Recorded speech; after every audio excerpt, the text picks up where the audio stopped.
पहले आज हम शुरुआत करते हैं तबलीगी जमात का वो जलसा दिखाएंगे जिसमें 3 लाख से ज्यादा लोग शामिल हुए और अब इन तस्वीरों की हर तरफ चर्चा हो रही है।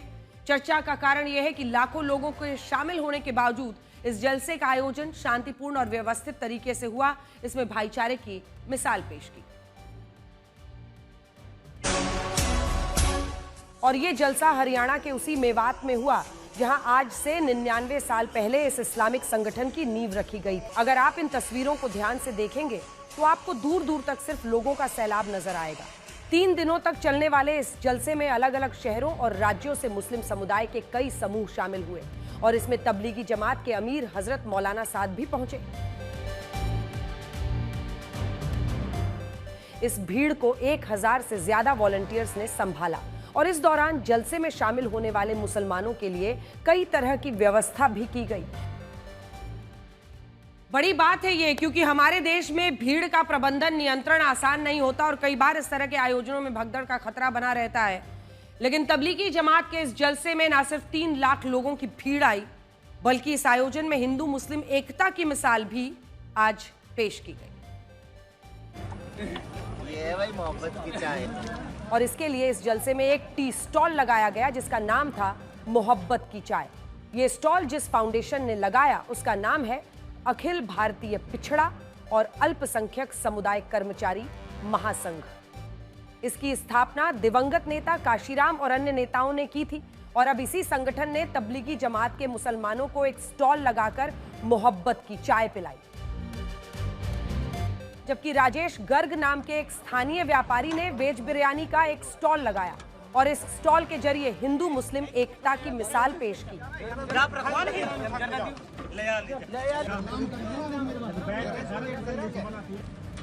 ये पहली बार नहीं है जब देश में इतने बड़े स्तर पर तबलीगी जमात का जलसा हुआ है।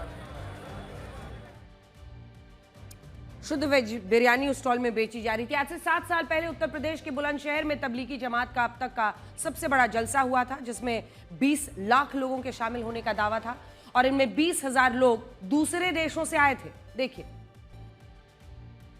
इन तस्वीरों को देखने के बाद कई लोगों के मन में यह सवाल होगा कि आखिर तबलीगी जमात इन जलसों का आयोजन क्यों करता है और इस तबलीगी जमात में कौन से लोग होते हैं। तो असल में तबलीगी जमात का मतलब होता है एक ऐसा समाज जो अपने धर्म का प्रचार प्रसार करता है। तबलीगी जमात की शुरुआत सुन्नी इस्लाम के एक मिशनरी मूवमेंट से हुई थी और इसके संस्थापक मौलाना मोहम्मद इलियास कंधलवी थे, जिनकी तस्वीर आप देख रहे हैं, जिन्हें देवबंदी विचारधारा से प्रेरित एक इस्लामी विद्वान माना जाता था। यहाँ देवबंदी विचारधारा का मतलब सहारनपुर के दारुल उलूम देवबंद से है, जो एशिया का सबसे बड़ा इस्लामिक मदरसा है। देखिए, जब तबलीगी जमात की नींव रखी गई थी तब इसका उद्देश्य था एक ऐसा समूह बनाना जो सच्चा मुसलमान बनने का संदेश दे और उन मुसलमानों को असली इस्लाम की ओर लौटाए जो सही आचरण से दूर हो गए थे। उनका नारा था, ए मुसलमानों सच्चे मुसलमान बनो। ब्रिटिश भारत में यह इस्लामिक आंदोलन तेजी से फैला। साल 1941 में जब इसका पहला जलसा हुआ तब इसमें 25,000 लोग शामिल हुए थे। हालांकि विभाजन के बाद तबलीगी जमात भारत, पाकिस्तान और आज के बांग्लादेश में बंट गया और इसके बाद धीरे धीरे इसने 150 देशों में अपनी जड़ें जमा ली। 150 देशों में और आज अमेरिका से लेकर भारत तक तबलीगी जमात के कई जलसों का आयोजन होता है और इनमें लाखों लोग शामिल होते हैं। बड़ी बात यह है कि तबलीगी जमात कहता है कि इसका मकसद दूसरे धर्मों के लोगों का धर्म परिवर्तन कराना नहीं है, बल्कि इसका मकसद है इस्लाम धर्म को मानने वाले लोगों को इसका सही रास्ता बताना। और तबलीगी जमात खुद को गैर राजनीतिक जमात मानता है और यही संदेश देने के लिए वो अलग अलग शहरों में अपने जलसे कराता है। इस बार मेवात में भी ऐसा ही जलसा हुआ जिसकी तस्वीरें अब चर्चा का विषय बनी हुई हैं, जिसके साथ हमने आपको पूरी तस्वीर यहाँ की दिखाई है। आपको ये बताते हैं कि आज महागठबंधन के घोषणा पत्र में किस घोषणा का इंतजार अधूरा रह गया, क्योंकि आज चर्चा इस बात को लेकर थी, अटकलें थी कि आज मुख्यमंत्री पद के उम्मीदवार तेजस्वी यादव और उप मुख्यमंत्री पद के उम्मीदवार मुकेश सहनी कांग्रेस के साथ मिलकर बिहार के मुसलमानों के लिए कोई बड़ी घोषणा कर सकते हैं और डेप्यूटी सीएम के लिए एक नए मुस्लिम उम्मीदवार के नाम का ऐलान हो सकता है। लेकिन ऐसा हुआ नहीं। महागठबंधन के सभी दलों ने यह दिखाया कि उन पर विरोधी दलों की राजनीति का दबाव नहीं है। मैं आपको बड़ी स्क्रीन पर दिखाती हूं कि इस घोषणा पत्र की 5 बड़ी बातें आज क्या क्या रही हैं। तो कुछ मुद्दे ऐसे हैं जिसको लेकर बीजेपी इस वक्त, ये है पूरा मैनिफेस्टो का जो संकल्प पत्र है उनकी तरफ से, बिहार का तेजस्वी प्रण इसका नाम दिया गया है। तो सबसे पहले तो यही है चर्चा का विषय क्योंकि महागठबंधन ने इस घोषणा पत्र का नाम रखा है बिहार का तेजस्वी प्रण। इस नाम से यह पता चलता है कि महागठबंधन के सभी दलों ने अपना पूरा दांव तेजस्वी यादव के चेहरे उनके नाम पर लगा दिया है। एक ऐसा दांव है जो इससे पहले भी देश में कई पार्टियों ने आजमाया है। जैसे बीजेपी कहती है मोदी की गारंटी, दिल्ली में आम आदमी पार्टी कहती थी केजरीवाल की गारंटी, पश्चिम बंगाल में टीएमसी के घोषणा पत्र का नाम था दीदी के 10 अंगीकार, यानी दीदी के 10 वादे। अब ये देखिए कि मुसलमानों के लिए इस घोषणा पत्र में क्या लिखा गया। इसमें लिखा है कि पिछड़े मुसलमानों की उन्नति के लिए 2006 में आई सच्चर कमेटी की सिफारिशों को लागू किया जाएगा। समुदायों की इसमें लिखा है कि अल्पसंख्यक समुदायों के संवैधानिक अधिकारों की रक्षा की जाएगी, वक्फ संशोधन विधेयक पर रोक लगाई जाएगी, वक्फ संपत्तियों के प्रबंधन को पारदर्शी बनाएंगे, आर्थिक शैक्षिक रूप से पिछड़े मुसलमान समुदाय की समानता उन्नति सुनिश्चित करने के लिए सच्चर कमेटी की सिफारिशों को लागू किया जाएगा। हालांकि यह वादा तब हो रहा है जब साल 2006 से 2014 के बीच आरजेडी केंद्र सरकार का हिस्सा थी और इस दौरान केंद्र में रहते हुए इन सिफारिशों को कभी लागू नहीं किया गया। इसी घोषणा पत्र में यह भी वादा है कि अल्पसंख्यक समुदाय के संवैधानिक अधिकारों की रक्षा की जाएगी और इस साल मोदी सरकार जो नया वक्फ कानून लाई थी उस पर भी रोक लगाई जाएगी। वैसे यहां एक तथ्य यह भी है कि वक्फ कानून को राज्य सरकार हटा नहीं सकती, यह फैसला केंद्र सरकार के अधिकार क्षेत्र में ही आता है। दूसरा बड़ा वादा नौकरियों को लेकर है। इसमें लिखा है कि अगर तेजस्वी यादव मुख्यमंत्री बनते हैं तो 20 दिनों के अंदर एक ऐसा कानून बनाएंगे जिससे हर परिवार के एक सदस्य को सरकारी नौकरी दी जाएगी। इसके अलावा कॉन्ट्रैक्ट पर काम करने वाले अस्थायी कर्मचारियों को पक्की सरकारी नौकरी दी जाएगी। जीविका योजना के तहत 20 दिन में बनाया जाएगा कानून, इस बात की चर्चा इसमें की गई है। अस्थायी कर्मचारियों को पक्की नौकरी मिलने का वादा किया गया है। जीविका योजना में पक्की नौकरियों का भी दावा है। इसमें वेतन बढ़ाकर 30,000 रुपए प्रति महीना किया जाएगा, यह भी इसमें वादा किया गया है। और इसी के साथ नौकरियों को लेकर जो मामला है वो खत्म होता है। अगला आइए, महिलाओं को लेकर क्या वादा है। महिलाओं को 1 दिसंबर से हर महीने 2,500 रुपए की आर्थिक सहायता दी जाएगी, यह भी इसमें वादा किया गया है। माई बहन मान योजना लागू होगी, महिलाओं को मकान, अन्न, आय सब कुछ का प्रावधान किया जाएगा। और इसी घोषणा पत्र में कुछ वादे फ्रीबीज से जुड़े हैं, जैसे हर परिवार को प्रति महीने 200 यूनिट मुफ्त बिजली मिलेगी, जबकि अभी मौजूदा सरकार 125 यूनिट बिजली मुफ्त दे रही है। 25 लाख रुपए तक मुफ्त स्वास्थ्य बीमा की सुविधा मिलेगी, 6,000 तक मासिक आय जो गरीब परिवार है उनको, और 2 लाख रुपए की आर्थिक सहायता की भी बात की गई है। तो कुल मिलाकर जो ये रेस छिड़ी हुई है, क्योंकि मुख्यमंत्री रोजगार योजना में 10-10 हजार रुपए 1,21,00,000 महिलाओं को एनडीए ने दिया है, ऐसे में और ये वादा है उनका कि अगर किसी का बिजनेस चल गया तो 2 लाख भी सत्ता में आने के बाद देंगे, उसी के तर्ज पर आप देख रहे हो। और आखिरी बड़ा वादा आरक्षण को लेकर, इसमें लिखा है कि आबादी के अनुपात में आरक्षण की सीमा को 50% से बढ़ाने के लिए कानून बनाया जाएगा। ऐसे में यह वादा पिछले साल लोकसभा के चुनाव में राहुल गांधी भी लेकर आए थे और अब विपक्षी दल हर राज्य में चुनाव में इस वादे को आजमा ही लेते हैं। हम लोग झूठे टूटे फूटे वादे नहीं करते हैं, जो कहते हैं वो करते हैं, जो कह रहे हैं वो करेंगे। और हम आपको कह के जा रहे हैं, जिस परिवार के पास सरकारी नौकरी नहीं है उस परिवार में एक सरकारी नौकरी हम लोग मिलकर के देंगे, ये होने वाला है। हम लोगों ने जो भी आज संकल्प लिया है, निश्चित तौर पे हम लोग जनता के उम्मीद पर खरा उतरेंगे। हर एक जो संकल्प है वो हम लोग पूरा करेंगे। आप जान रहे हैं कि इंडिया गठबंधन मजबूती से बिहार में बदलाव की ओर चल रही है। देश, हमारे राज्य के सभी नागरिक मजबूती से महागठबंधन के साथ खड़े हैं और हम लोग सरकार बनाने के लिए जा रहे हैं। आप इससे समझ जाइएगा कि कौन बिहार को लेकर गंभीर है, कौन बिहार के विषय में दिन रात सोच रहा है।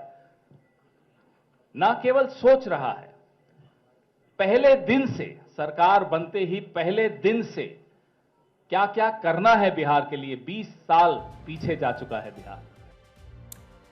अब महागठबंधन के सामने सबसे बड़ी चुनौती असदुद्दीन ओवैसी की है, जो इस बात को बड़ा मुद्दा बना रहे हैं कि बिहार में 14% यादव और 3% मल्लाह समुदाय को पूरा महत्व मिल रहा है, लेकिन 18% मुसलमानों को नजरअंदाज किया जा रहा है। और आज एक रैली में असदुद्दीन ओवैसी ने यह भी कहा कि आरजेडी ने बिहार के मुसलमानों को सिर्फ दरी बिछाने के लिए रखा हुआ है। सुनिए। 14% है तेजस्वी, और आप देते हैं टिकट उनको कितना, 14 है तो 36% टिकट दिया। जो 17% है उनको क्या दिया, उनको लॉलीपॉप दिया और बोला कि बेटा पूछते रहना। तुम 14% और 36% तुम, और हमको बोल रहे दरी बिछाओ, दरी बिछाओ, दरी बिछाओ। हमारी बात क्या है कि हम हिस्सा चाहते हैं, बराबरी चाहते हैं, हम किसी के जर खरीद गुलाम नहीं हैं। तो वैसी ने वहां पर नए तरीके से अपना प्रचार प्रसार किया है। कह रहे बार बार उनकी पार्टी के नेता वहां कहते हैं कि अब्दुल से बस ये दरी बिछवाएंगे, दरी बिछाओ, दरी बिछाओ।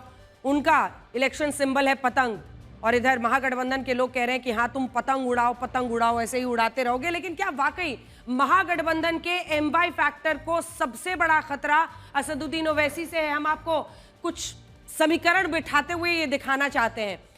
सबसे पहले तो याद रखिए, पिछली बार एनडीए कितने वोट मार्जिन से जीता था? 0.03%, 12,786 वोट ज्यादा थे सिर्फ। ऐसे में असदुद्दीन ओवैसी क्यों बड़ा फैक्टर हो सकता है? क्योंकि 2020 के विधानसभा चुनाव में एमआईएम ने 20 सीटों पर चुनाव लड़ा था। जूम इन कीजिए, यहां पर चुनाव लड़े थे ओवैसी साहब 20 सीटों पर। जीत मिली थी उनको सीमांचल के 5 सीटों पर, जहां पर उन्होंने दूरबीन से पहले देखा कि मुस्लिम मतदाता बहुल कौन कौन सी सीटें हैं, वहां पर अपने लोग उतारे, और 14 सीटों पर इनकी जमानत जब्त हुई थी। यह भी एक सच्चाई है, लेकिन 5 सीट वो जीतने में कामयाब हुए थे। अब ये 5 सीटें वो थी जहां मुस्लिम बहुसंख्यक थे, और जहां मुसलमान जो है मुस्लिम बहुसंख्यक हैं, उन्होंने उनकी आबादी आज भी 64% या उससे ज्यादा है। इनमें पूर्णिया जिले की 2, किशनगंज जिले की 2 और अररिया की 1 विधानसभा सीट शामिल थी, और ये तीनों जिले सीमांचल में आते हैं। सीमांचल बिहार का वहां का क्षेत्र है जहां चुनाव में मुस्लिम समुदाय का एम फैक्टर ही निर्णायक माना जाता है। पिछली बार असदुद्दीन ओवैसी की पार्टी ने इस क्षेत्र के मुस्लिम वोटों में सेंध लगाकर आरजेडी को नुकसान पहुंचाया था, और वही नंबर हम आपको दिखा रहे हैं। और इस बार भी एमआईएम ने सबसे ज्यादा खतरा महागठबंधन और आरजेडी को ही है। एआईएमआईएम इस बार कितने लोगों को चुनावी मैदान में उतार रही है? जूम इन कीजिए, 28 सीटों पर लड़ रही है, जिसमें 14 सीटें सीमांचल में है। 14 सीटों पर बड़ी जो मुस्लिम आबादी है, इस पर वो अपने कैंडिडेट्स उतार रहे हैं। तो इस बार एक बार फिर सीमांचल के कई इलाकों में बड़ा चैलेंज होगा, और जब वो मुस्लिम मतदाता ले जाएंगे तो फिर ये सबब परेशानी का बनेगा। अच्छा, 28 सीटों पर उम्मीदवार उतार रहे हैं। बार बार संविधान और जितनी जिसकी संख्या भारी उसकी उतनी हिस्सेदारी, ये सब हवा हो जाती है बात जैसे ही टिकट बंटवारा होता है, क्योंकि सबकी पोल टिकट बंटवारे में ही खुल जाती है। वैसे इन्होंने तो अपना पार्टी का ही नाम मुस्लिमीन रखा हुआ है, तो इनको तो कोई दिक्कत है ही नहीं, इनका एजेंडा भी साफ रहता है। 28 में 25 उम्मीदवार एमआईएम के जो उतारे हैं असदुद्दीन ओवैसी ने, बैरिस्टर ओवैसी ने, वो है मुस्लिम उम्मीदवार। हाँ, एक एहसान किया है, 3 उम्मीदवार इन्होंने दूसरे समुदाय से भी लिए हैं। इनको पता है कि अच्छी खासी मुस्लिम आबादी है, और इसी को देखते हुए असदुद्दीन ओवैसी ने अपने 28 में से 25 उम्मीदवार मुस्लिम समुदाय के लिए हैं। और आरजेडी कुल 143 सीटों पर चुनाव लड़ रही है, 143, जिनमें से सिर्फ 18 सीटों पर ही उसने मुस्लिम समुदाय के लोगों को, पूरे महागठबंधन को देख लीजिए तो 29 सीटों पर ही टिकट उन्होंने दिया है मुस्लिम प्रत्याशियों को। और आरजेडी ने तो 143 में सिर्फ 18 टिकट दिए हैं। 12.5% आप कह सकते हैं कि हिस्सेदारी उन्होंने दी है अपने टिकट बंटवारे में। इसका मतलब यह हुआ कि आरजेडी के उम्मीदवारों में मुस्लिम समुदाय की हिस्सेदारी 12.5 है, और पूरे बिहार में मुसलमानों की आबादी 18% है। और आरजेडी के खिलाफ इसको ओवैसी साहब एक बड़ा मुद्दा बना रहे हैं, बीजेपी बना रही है, लेकिन अगर मुस्लिम वोट का बंटवारा होगा तो उसमें फायदा ओवैसी साहब को ही मिलेगा। हालांकि तेजस्वी यादव भी मुस्लिम वोटों को एकजुट रखने के लिए कई फैसले ले रहे हैं, वो भी आपको बता देते हैं। जैसे तेजस्वी यादव ने रघुनाथपुर सीट से शहाबुद्दीन के बेटे उसामा साहब को अपना उम्मीदवार बनाया, और आप जानते हैं पार्टी ने अपना पहला सिंबल भी उसी शहाबुद्दीन के बेटे उसामा को दिया, जो शहाबुद्दीन पिछली बार चले गए थे असदुद्दीन ओवैसी के पाले में। हालांकि चुनाव होने के बाद वो वापस आरजेडी की तरफ रुख कर गए। दूसरा, उन्होंने मुस्लिम वोटों को साधने के लिए वक्फ कानून पर रोक लगाने की बात कही है, लेकिन रियलिटी टेस्ट ये है कि ये तो केंद्र की तरफ से लगा है, राज्य में कैसे होगा। तीसरा, आजकल तेजस्वी यादव एक नेता को अपने साथ चुनाव प्रचार में जरूर रखते हैं और इन नतीजों का उन नेताजी का नाम ये देखिए आगे में जो आपको दिख रहे हैं, इनका नाम है कारी शोएबा। ये आरजेडी के एमएलसी हैं और इसकी युवा इकाई के अध्यक्ष भी हैं। बड़ी बात यह है कि कारी शोएब को पहले तेजस्वी यादव के साथ ज्यादा नहीं देखा जाता था, लेकिन अब वो लगातार उनके साथ रहते हैं और शायद तेजस्वी यादव भी उन्हें अपने साथ रहकर बिहार के मुसलमानों को एक संदेश देना चाहते हैं।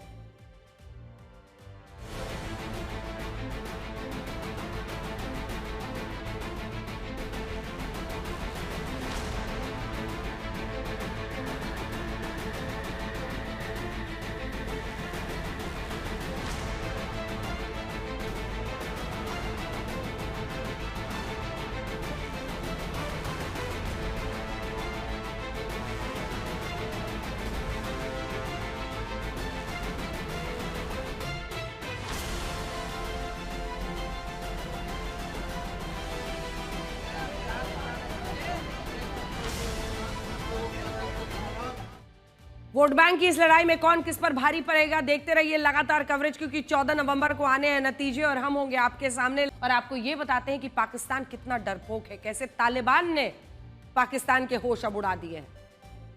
तुर्की को उम्मीद थी कि अफगानिस्तान और पाकिस्तान के बीच जो शांति समझौता दोहा में नहीं हुआ, वो शांति समझौता इस्तांबुल में हो जाएगा, लेकिन आज ये उम्मीदें भी पूरी तरह से टूट गईं। तुर्की ने खुद बताया कि पाकिस्तान और तालिबान के बीच 3 दिन बाद भी एक निश्चित शांति समझौते पर अंतिम सहमति नहीं बन पाई है। इसका एक मतलब यह भी है कि दोनों देशों के बीच जो युद्ध विराम लागू हुआ था वो अब कभी भी टूट सकता है और दोनों देशों के बीच फिर से जंग शुरू हो सकती है। अफगानिस्तान के टोलो न्यूज के मुताबिक तालिबान की सरकार ने पाकिस्तान से दो टूक कहा है कि अब से उसके हर मसले का मुंहतोड़ जवाब दिया जाएगा। अब अगर पाकिस्तान की सेना ने अफगानिस्तान में अंदर घुसने की कोशिश की, अफगानिस्तान पर पाकिस्तान की तरफ से कोई हवाई हमला हुआ, तो तालिबान सीधे पाकिस्तान की राजधानी इस्लामाबाद को निशाना बनाएगा। आप समझ रहे हैं बात कहां तक पहुंच गई है? बात अब आर पार की है। तालिबान ने साफ कह दिया है कि उस पर एक भी हमला हुआ तो वो सीधे इस्लामाबाद पहुंच जाएगा और जो इस्लामिक ब्रदरहुड के पैमाने पर तुर्की वहां पर समझौते की खिचड़ी पकाने की कोशिश कर रहा था, लगता है चावल कच्चे रह गए।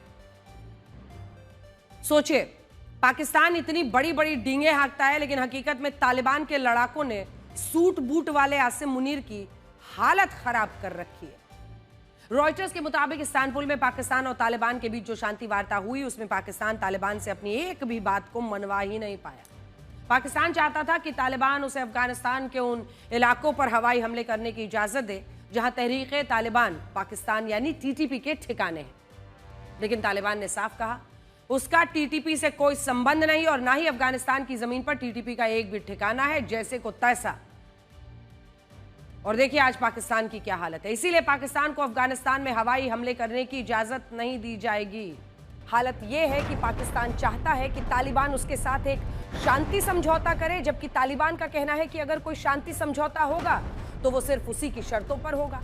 पाकिस्तान के लिए सबसे बड़ी मुसीबत यह है कि वो तालिबान से दुश्मनी करके पहले ही अपना काफी नुकसान कर चुका है।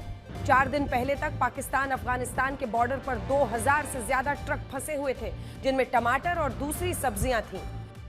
तालिबान की सख्ती के कारण पाकिस्तान में 1 किलो टमाटर की कीमत 600 रुपए पहुंच चुकी है। 1 किलो लहसुन के दाम 500 रुपए को पार कर चुके हैं। अदरक 800 रुपए का हो गया है और नींबू की कीमतें भी 400 रुपए के पार पहुंच गई हैं। और पाकिस्तान में सिर्फ महंगाई का विस्फोट नहीं हो रहा, बल्कि पाकिस्तान में तहरीके तालिबान भी लगातार हमले कर रहा है। और बड़ी बात यह है कि पाकिस्तान के सैनिक टीटीपी के लड़ाकों को भी पीठ दिखाकर भाग रहे हैं। पाकिस्तान की हालत यह है कि एक तरफ उसकी सेना को तालिबान के लड़ाके दौड़ा दौड़ा कर मार रहे हैं और दूसरी तरफ पाकिस्तान के टीवी चैनलों पर यह चर्चा हो रही है कि बलोचिस्तान और खैबर पख्तूनख्वा कभी पाकिस्तान का था ही नहीं। जिस वक्त तालिबान पाकिस्तान के लिए सिरदर्द बना हुआ है, उसी वक्त पाकिस्तान के प्रधानमंत्री शहबाज शरीफ भीख का कटोरा लेकर सऊदी अरब पहुंच गए हैं। बड़ी बात क्या है? वो ये कि मुस्लिम ब्रदरहुड के नाम पर पाकिस्तान को इस बार भी सऊदी अरब से अच्छी खासी भीख मिल गई है, 44,000 करोड़। पाकिस्तान को कंगाली से बचाने के लिए ये 44,000 करोड़ रुपए मिले हैं और 8,800 करोड़ की ऑयल फैसिलिटी, बिना भुगतान तेल खरीदने की सहूलियत, और इधर जो कंगाली है उसको बचाने के लिए जिसका बाद में भुगतान लेकिन 44,000 करोड़ का करना पड़ेगा। तो कुल मिलाकर इसका मतलब क्या है? वो ये है कि पाकिस्तान सऊदी अरब से 8,800 करोड़ रुपए का कच्चा तेल बिना भुगतान के खरीद सकता है और ये पैसा धीरे धीरे आसान किश्तों पर भविष्य में सऊदी अरब को चुका सकता है। इसके अलावा सऊदी अरब ने कहा है कि पाकिस्तान अपने विदेशी मुद्रा भंडार को आर्थिक कंगाली से बचाने के लिए उसके लगभग 44,000 करोड़ रुपए का भुगतान भी बाद में कर सकता है और अभी उसे चिंता करने की जरूरत नहीं है। अब यहां सोचने वाली बात क्या है? वो सोचने वाली बात यह है कि एक तरफ सऊदी अरब दुनिया को आर्टिफिशियल इंटेलिजेंस की टेक्नोलॉजी निर्यात करके दुनिया में अपनी एक नई और आधुनिक पहचान बनाना चाहता है, लेकिन दूसरी तरफ यही सऊदी अरब सिर्फ मुस्लिम ब्रदरहुड के नाम पर आतंक परस्त पाकिस्तान की इतनी मदद कर रहा है। और असल में सऊदी अरब एक खास कॉम्बिनेशन के साथ काम कर रहा है। यह कॉम्बिनेशन है धर्म और तकनीक का। एक तरफ सऊदी अरब चाहता है कि वो दुनिया को तेल की जगह तकनीक निर्यात करे। इसके लिए लाल सागर के पास सऊदी अरब में एक विशाल डेटा सेंटर का निर्माण भी हो रहा है, जिसकी लागत 42,000 करोड़ रुपए बताई जा रही है। यह डेटा सेंटर इतना शक्तिशाली और विशाल होगा कि यूरोप तक के प्रोग्रामर इसका इस्तेमाल कर सकेंगे। पूरे सऊदी अरब में कुल 3 AI डेटा कॉम्प्लेक्स बनाए जा रहे हैं, जो अमेरिका के मुकाबले सेवाओं के मामले में 30% सस्ते होंगे। इसके अलावा सऊदी अरब के क्राउन प्रिंस मोहम्मद बिन सलमान ने ह्यूमेन नाम की एक सरकारी कंपनी बनाई। इस कंपनी का लक्ष्य है कि ये दुनिया की 6% से ज्यादा कंप्यूटर पावर को संभालना चाहती है और इस कंपनी के चेयरमैन खुद मोहम्मद बिन सलमान है। लेकिन सोचने वाली बात यह है कि जब सऊदी अरब तकनीक के मामले में अमेरिका और चीन के बाद तीसरी सबसे बड़ी ताकत बनना चाहता है, तब वो सिर्फ धर्म के नाम पर पाकिस्तान की भी मदद कर रहा है। और इसमें किसी को हैरानी नहीं होनी चाहिए। सऊदी अरब वही देश है जहां मक्का है और जहां इस्लाम धर्म की स्थापना हुई। इसी देश से इस्लाम धर्म पूरी दुनिया में फैला और अगर पाकिस्तान के मदरसों में तालिबान का जन्म हुआ तो इसके पीछे भी सऊदी अरब ही था। सऊदी अरब ने पाकिस्तान में वहाबी विचारधारा के जरिए हक्कानिया देवबंद की नींव रखी और इन्हीं हक्कानिया देवबंद के मदरसों में तालिबान का जन्म हुआ। और आज आप देखिए कि तालिबान से यही पाकिस्तान परेशान है और सऊदी अरब पाकिस्तान की खुलकर मदद कर रहा है और ये मदद सिर्फ मुस्लिम ब्रदरहुड के नाम पर दी जा रही है। वैसे धर्म के नाम पर यह खेल कई देशों में खेला जाता है। अमेरिका में न्यूयॉर्क सिटी के मेयर पद के चुनाव हो रहे हैं, जिनमें डेमोक्रेटिक पार्टी के उम्मीदवार का नाम है जोहरान ममदानी। ये वही नेता है जिन पर भारत विरोधी भावनाओं को भड़काने के आरोप लग चुके हैं। लेकिन पिछले दिनों जोहरान ममदानी ने अपने चुनाव प्रचार से जुड़े एक कार्यक्रम में एक कहानी सुनाई, जिसे लेकर अब काफी विवाद हो रहा है।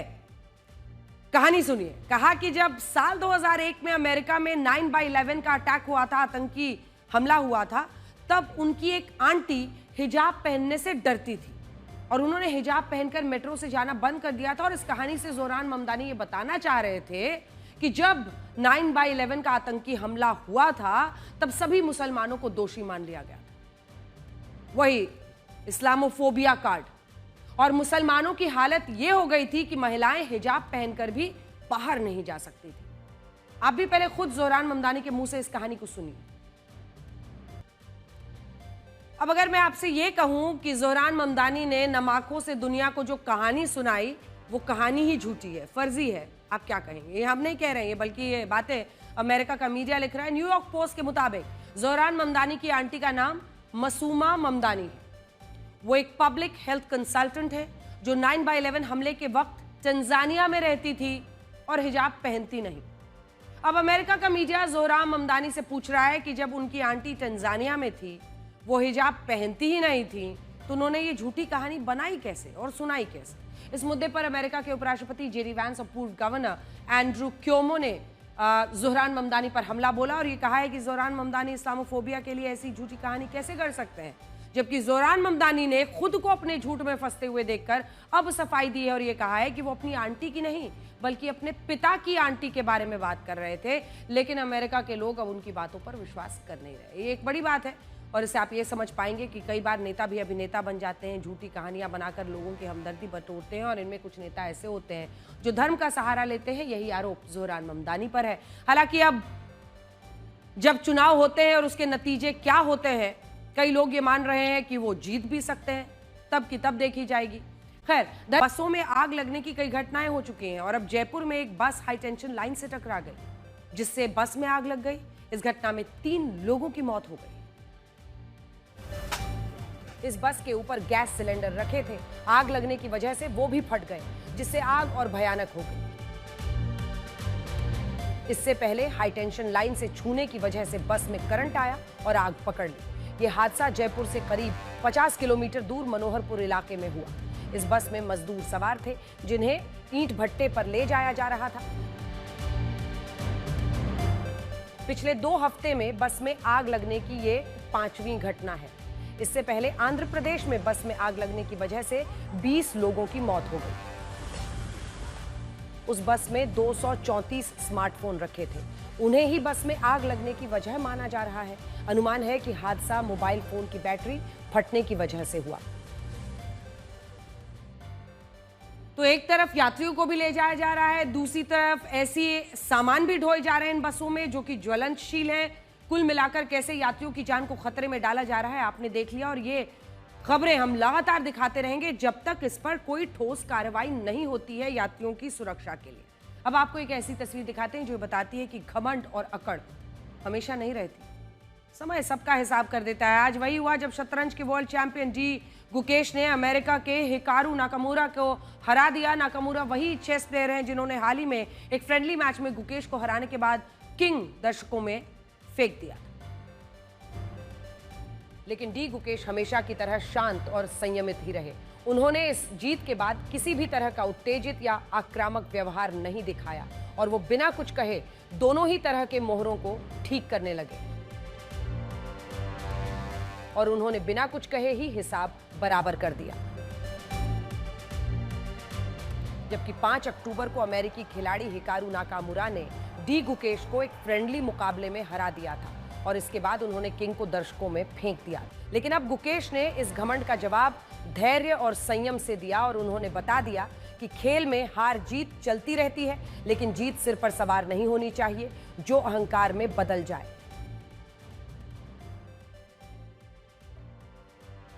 ये हुई भारतीय संस्कारों की बात। अब आपको जल्दबाजी और लापरवाही के बीच बहादुरी और जिम्मेदारी की तस्वीर दिखाते हैं।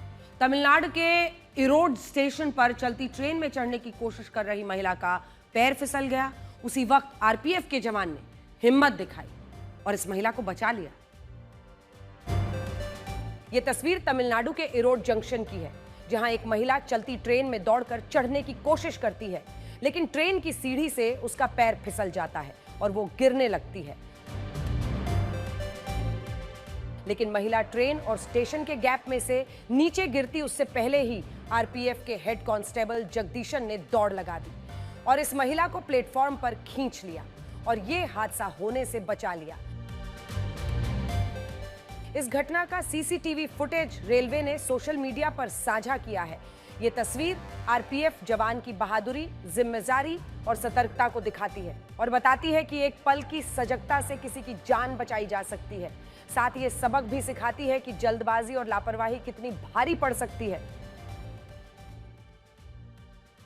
कानून को लेकर कहा जाता है कि ये सबके लिए बराबर होता है, चाहे वो कोई भी हो, लेकिन कई बार कानून का पालन करवाने वाले खुद उसे नहीं मानते। महाराष्ट्र के ठाणे में एक लड़के ने दूसरे को चालान काट रहे पुलिस वाले को ही सबक सिखा दी। ये तस्वीर मुंबई से सटे ठाणे की है, जहां ट्रैफिक पुलिस और एक लड़के के बीच दिलचस्प विवाद हो गया। पहले ट्रैफिक पुलिस ने बिना हेलमेट 2 पहिया वाहन चलाने पर इस लड़के को रोका और नियम तोड़ने पर चालान काट दिया। इसके बाद दोनों ट्रैफिक पुलिसकर्मी एक बिना नंबर प्लेट वाली स्कूटी से जाने लगे। जब लड़के ने यह देखा कि पुलिस वाले बिना नंबर प्लेट के वाहन से जा रहे हैं, तो वो इस स्कूटी के पीछे दौड़कर इसे रोकने लगा और पूछा कि आपकी नंबर प्लेट कहाँ है, और जब दूसरों के चालान काट रहे हो तो खुद नियम क्यों तोड़ रहे हो। तब पुलिस वालों ने सफाई दी कि ये स्कूटी जब्त की गई, लेकिन बाद में पता चला कि स्कूटी पुलिस वाले के किसी परिचित की थी। आपको तूफान के बीच से तूफान की तस्वीरें दिखाते हैं। इस साल का सबसे भयंकर तूफान माना जाने वाला मेलिसा हरिकेन खतरनाक तरीके से आगे बढ़ रहा है। इससे जुड़ी एक तस्वीर खूब चर्चाओं में है जो अमेरिका की वायुसेना ने रिकॉर्ड की है। इस वीडियो में आसमान से तूफान की बेहद ही खतरनाक तस्वीर दिखाई दे रही है, जिसमें ये तूफान अटलांटिक महासागर के ऊपर नजर आ रहा है। हालांकि इस वीडियो में तूफान ठहरा हुआ सा नजर आ रहा है, क्योंकि ये वीडियो तूफान की आंख का है, जिसे तूफान का केंद्र माना जाता है, और वहां माहौल आमतौर पर शांत नजर आता है। यूएस एयरफोर्स ने हरिकेन मेलिसा के अंदर का नजारा दिखाकर दुनिया को बताया है कि चक्रवात असल में कैसा दिखता है।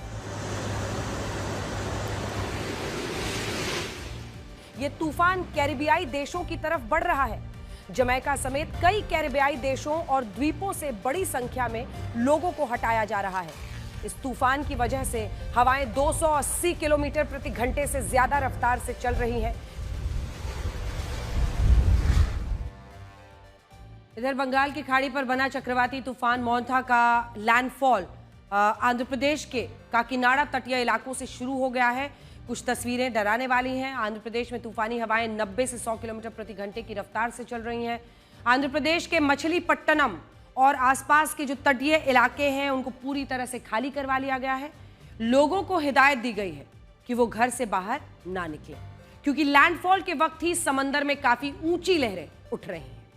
चक्रवाती तूफान मोंथा आंध्र प्रदेश के मछलीपट्टनम से करीब 190 किलोमीटर दूर बंगाल की खाड़ी में बना और धीरे धीरे इसने विकराल रूप लेना शुरू कर दिया। मोंथा का असर आंध्र प्रदेश ही नहीं, तमिलनाडु, पश्चिम बंगाल, ओडिशा पर भी देखा जा रहा है। अगले 24 से 72 घंटे में ये तूफान तेलंगाना और छत्तीसगढ़ को भी टच करेगा। हालांकि तब तक तूफानी हवाओं की रफ्तार कम हो जाएगी, लेकिन तेज बारिश होने के आसार बने हुए हैं। मौसम विभाग के मुताबिक इस तूफान की वजह से केरल, कर्नाटक, छत्तीसगढ़, मध्य प्रदेश, मैप पर एक एक करके तमाम राज्य हम आपको दिखा रहे हैं। केरल, कर्नाटक, छत्तीसगढ़, मध्य प्रदेश, महाराष्ट्र, राजस्थान और झारखंड में भी अगले 2 दिन से 3 दिनों में बारिश हो सकती है। चक्रवाती तूफान मोंथा के दौरान समंदर में करीब 5 मीटर तक यानी करीब 16 फीट तक की लहरें उठी हैं। इसका अंदाजा पहले से ही लगा लिया गया था, इसीलिए तटीय इलाकों को कई घंटों पहले ही खाली करवा लिया गया और समंदर में ना जाने की सख्त चेतावनी जारी की गई। चक्रवाती तूफान के खतरों के बीच तमिलनाडु, आंध्र प्रदेश, ओडिशा, पश्चिम बंगाल के जो तटीय इलाके हैं उनमें से 50,000 से ज्यादा लोगों को सुरक्षित जगहों पर ले जाया गया है।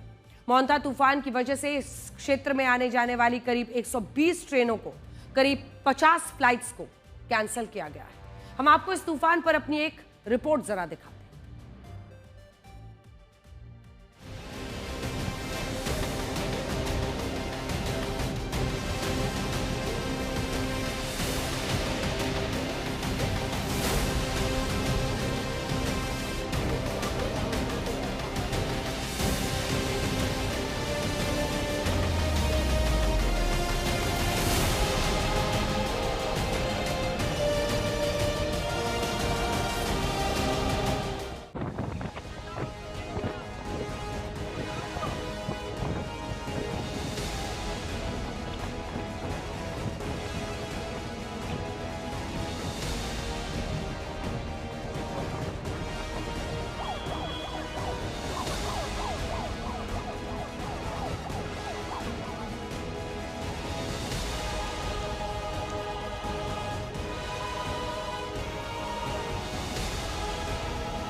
उन लोगों से 26 तारीख से उन लोगों को मना किया है अंदर जाने के लिए, मछुआरों को मना किया है 29 तारीख को नहीं जाएंगे उधर। और वो जो उन लोगों का जो नाव है और जो जाल है उन लोगों का जो मशीन है उन लोगों का ले लिया है और जो नहीं जाएंगे उसीलिए जाल को और जो आपका जो है ना मशीन उन लोग को घर ले जाने का मना किया है, तो चोरी हो जाएगा फिर की देंगे अंदर जाने के पूरा मना किया है। 2 दिन ये नहीं जाएंगे अंदर।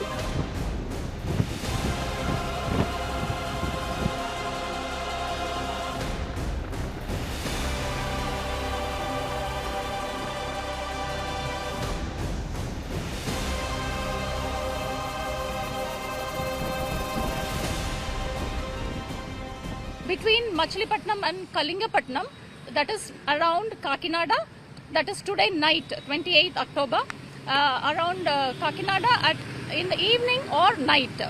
And because of this, while crossing also, the wind speed will be gale winds would be of 90 to 100 kmph with maximum of 110 kmph wind speed.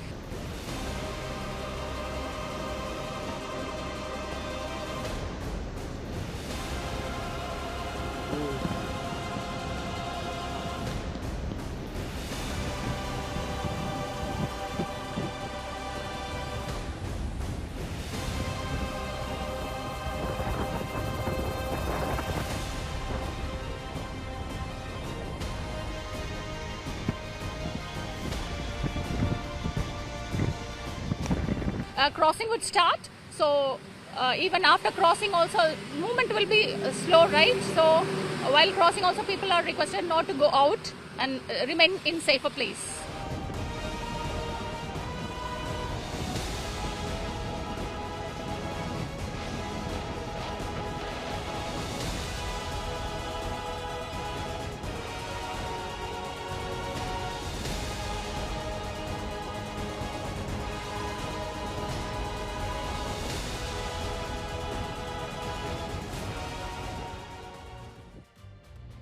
आप में से बहुत से लोग ये जानना चाहते होंगे कि इस तूफान का नाम मोंथा क्यों है और इसका मतलब क्या होता है। तो सबसे पहले तो आपको ये जानना जरूरी है कि वर्ल्ड मेट्रोलॉजिकल ऑर्गेनाइजेशन और the economic and social commission for Asia and the Pacific का एक पैनल है जो बंगाल की खाड़ी और अरब सागर में बनने वाले तूफानों का नाम तय करता है। इस पैनल में Bharat, Bangladesh, Myanmar, Thailand, Sri Lanka, Pakistan, Iran, Maldives, Oman, Yemen, Saudi Arabia, Qatar और यूएई शामिल है।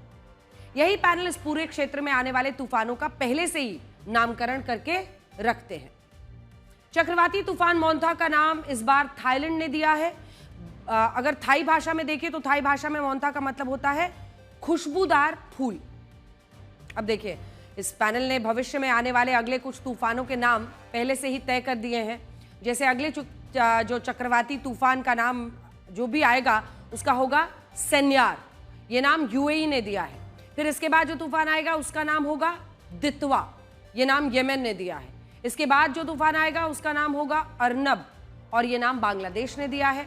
और फिर उसके बाद जो तूफान आएगा उसका नाम होगा मुरासू और ये नाम भारत ने दिया है। तो इस तरह से अगले कई तूफानों का नामकरण पहले से ही हो चुका है। ये नामकरण इसलिए किए जाते हैं ताकि इससे जुड़ी जानकारी शेयर करने में तमाम देशों को आसानी हो। अलग अलग देशों के मौसम विभाग की एक दूसरे को जो जानकारी वो देते हैं उसके नाम को लेकर उलझन ना हो। तूफान से प्रभावित होने वाले लोगों को भी सावधान करना इससे आसान हो जाता है। मध्य प्रदेश के बुरहानपुर में हिंदू स्कूली बच्चों को नमाज पढ़ने की ट्रेनिंग दी जा रही थी। अगली खबर का हम रुख कर रहे हैं। ये काम स्कूल के ही एक मुस्लिम शिक्षक के द्वारा किया जा रहा था। स्कूल के शिक्षक जबूर अहमद हर दिन 5वीं कक्षा की मासूम बच्चियों को व्यायाम के समय नमाज पढ़ने की ट्रेनिंग दे रहे थे। इन बच्चियों को बाकायदा नमाज के दौरान की जाने वाली एक्टिविटी सिखाई जा रही थी। दीपावली की छुट्टियों में इन बच्चियों में अपने माँ बाप को स्कूल की एक्टिविटी के बारे में बताया और इस दौरान उन्होंने नमाज पढ़कर दिखाया। हिंदू बच्चियों में उनके जो माता पिता थे उनको इस बात पर बहुत हैरानी हुई। उनके बच्चों ने बाकायदा नमाज पढ़कर दिखा रहे थे। बच्चों के माँ बाप ने स्कूल पहुंचकर इस मामले के खिलाफ आवाज उठाई। इस घटना पर हिंदू संगठन भड़के हुए हैं। उन्होंने जिला शिक्षा अधिकारी तक ये मामला पहुंचाया है। शिक्षक जबूर अहमद स्कूल की इन बच्चियों को नमाज पढ़ना क्यों सिखा रहे थे, इसके बारे में फिलहाल उनसे पूछताछ चल रही है।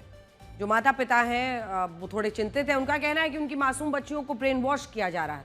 छोटे बच्चों को ये नहीं पता था कि उन्हें जो सिखाया जा रहा है वो इस्लाम की धार्मिक मान्यता से जुड़ी हुई एक्टिविटी है, जबकि स्कूल में ऐसा करना गलत था।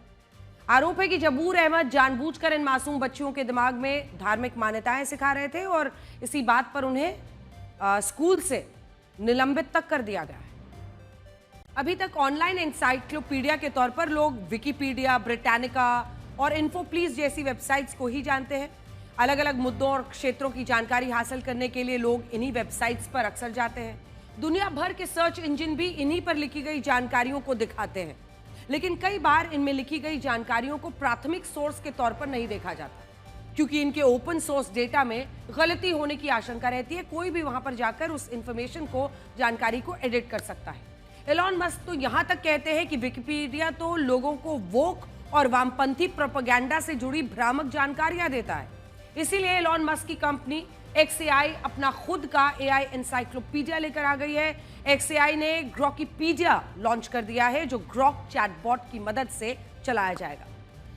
विकिपीडिया की तरह ही ग्रॉकीपीडिया एक ओपन सोर्स वाला एनसाइक्लोपीडिया है, जिसमें लोग अलग अलग मुद्दों की जानकारी खुद दे सकेंगे। लेकिन इसकी खासियत ये होगी कि ग्रॉकीपीडिया पर दी गई जानकारी को XAI ग्रॉक वेरीफाई भी करेगा, यानी गलत जानकारी इस पर उपलब्ध होने नहीं दी जाएगी। सोशल मीडिया पर ग्रॉकीपीडिया को लेकर काफी बज़ बन गया है। लोगों का यह कहना है कि AI की शक्ति ओपन सोर्स एनसाइक्लोपीडिया का भविष्य ही बदल देगी और स्टूडेंट्स आगे चलकर अपने प्रोजेक्ट्स में प्राइमरी सोर्स के तौर पर ग्रॉकीपीडिया का हवाला दे सकेंगे। एलॉन मस्क तो यहां तक कहते हैं कि ग्रॉक इतना स्मार्ट है कि वो विकिपीडिया पर मिली जानकारी का भी विश्लेषण करके ये बता देता है कि उसमें लिखी कितनी बातें सच हैं और कितनी झूठ। इसीलिए मस्क का मानना है कि विकिपीडिया पर मिलने वाले आधे अधूरे सच और प्रोपेगेंडा को टक्कर देने के लिए ग्रॉकीपीडिया एक बड़ा हथियार साबित होगा। हालांकि ग्रॉक को लेकर भी कई तरह के विवाद उठते रहे हैं।